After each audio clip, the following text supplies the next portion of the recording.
हाय doctor श्रुति। Hi ma'am.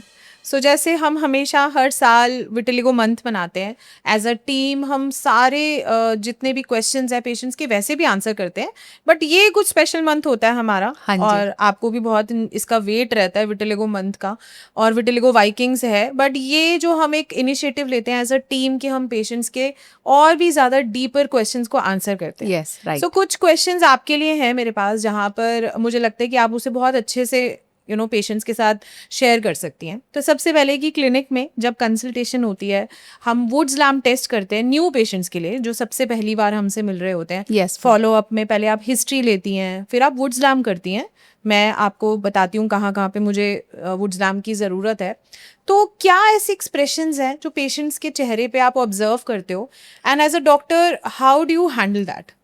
Ma'am Wood lamps एक बहुत अच्छा ऑप्शन है जो हम पेशेंट को बता सकते हैं। सबसे पहले तो उनका डर, उनका डिसबिलीफ कि अब इस वुड लैम्प से क्या होगा। लाइट बंद करते हैं हम, पेशेंट को अपने जो पैचेस हैं उनकी कंडीशन दिखाने को हम जैसे देखते हैं कि पेशेंट अवेयर ही नहीं होता कि उसको दाग है वहाँ पर। Exactly, वो सरप्राइज्ड हो जाता है। और फिर जब मैं आपको रिपोर्टिंग करती हूँ, मैम यहाँ पे भी है, इस एरिया पे भी, उसको शॉक लगता है। बट शॉक के बाद उसको एक मेंटल पीस भी मिलता है कि जब आप उसको बताते हो कि स्टेज आपकी रुकी हुई है तो वो हैप्पी हो जाता है।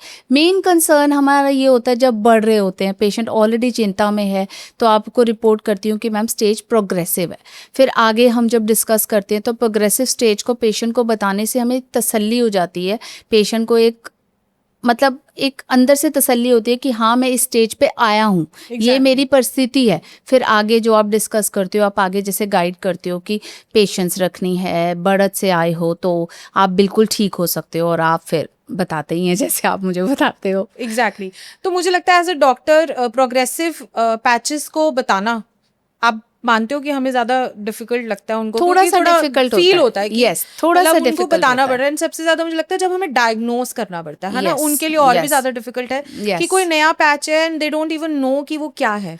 वहां मुझे लगता है कि आई फील बैड कि मुझे डायग्नोस करना पड़ रहा है कि फर्स्ट टाइम कि हाँ आपको विटिलिगो है, बिकॉज नोबडी लाइक्स की क्योंकि जब मैं आपको रिपोर्ट कर रही होती हूँ, मैं सुपरफिशियली देख के तो पेशेंट को भी अवेयर होता है कि हाँ ऊपर ऊपर दिखता है।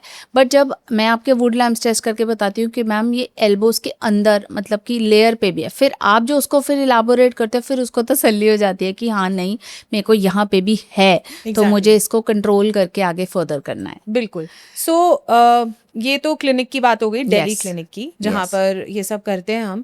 बट जब आप ट्रैवल करते हो अपने कंसल्टेशंस के लिए, मेरे साथ भी करते हो, बट इंडिपेंडेंट कंसल्टेशंस के लिए भी आप बहुत सारी सिटीज में विजिट्स होते हैं। हाँ जी, हाँ जी, जम्मू, श्रीनगर, लुधियाना, ग्वालियर, अमृतसर, है ना।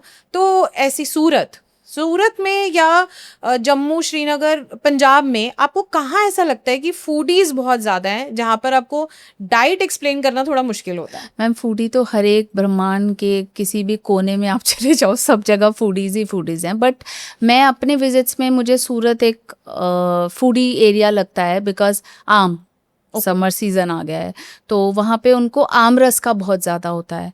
तो आम रस हम जैसे हम करते ही हैं डाइट में, बट पेशेंट को एक डर होता है आम रस, बट मैं उसका पूरा बंद नहीं करती हूँ। स्टेज पे हम बताते हैं कि आम रस किस फॉर्म में या कब लेना चाहिए। साथ में फरसान हो गए, जैसे नाश्ते में उनका स्टेपल फूड है कि फरसान के साथ चाय।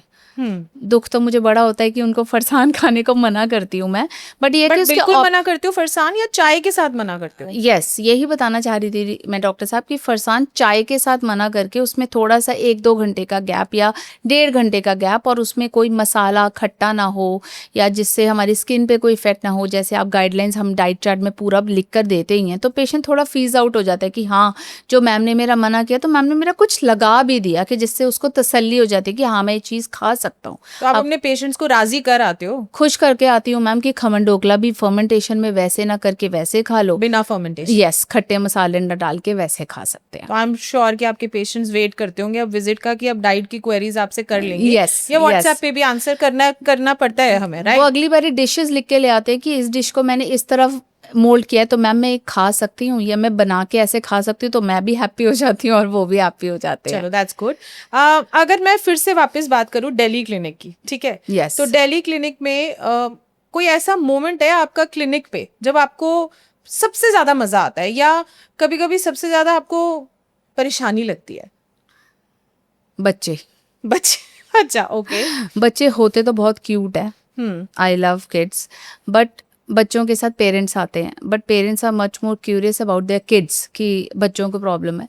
पर मुझे ना थोड़ा सा वो लगता है कि बच्चे जब कूदते हैं ना एक गद्दे से सोफे से उस सोफे पे फिर चेयर्स पे, फिर मेरा ध्यान यही रहता है कि बच्चों को कहीं चोट ना लग जाए। Exactly. क्योंकि पेरेंट्स तो आपके साथ काउंसलिंग में बिजी होते हैं, बिकॉज पेशेंट्स के मतलब जो आई एम सॉरी टू से कि बच्चे इतने कंसर्न नहीं होते कि मम्मी पापा चलो बात कर रहे हैं, वो इतने प्लेवे मूड में आते हैं कि हम इतने अच्छे एटमॉस्फेयर में आए हैं कि मैं इधर खेलूं। तो मुझे थोड़ा सा ये होता है कि बच्चे को थोड़ा फ्रेंडली मतलब फ्रेंडली एटमॉस्फेयर भी मिले, उसको ये ना लगे कि मैं डॉक्टर के पास आया हूँ, मैं एक हैप्पी इन्वायरमेंट में आया हूँ। तो मुझे थोड़ा सा उनको कंट्रोल करने में थोड़ा मुश्किल होता है, बट मैं उनके साथ भी हैप्पी हो जाती हूँ। बिल्कुल। सो अभी विटिलिगो वाइकिंग्स का जो मंथ, हमारा विटिलिगो मंथ चल रहा है, Yes. एज ऑलवेज आप मेरे साथ हो, तो अभी हमने बहुत कुछ प्लान किया हुआ है, तो are you excited? Very excited.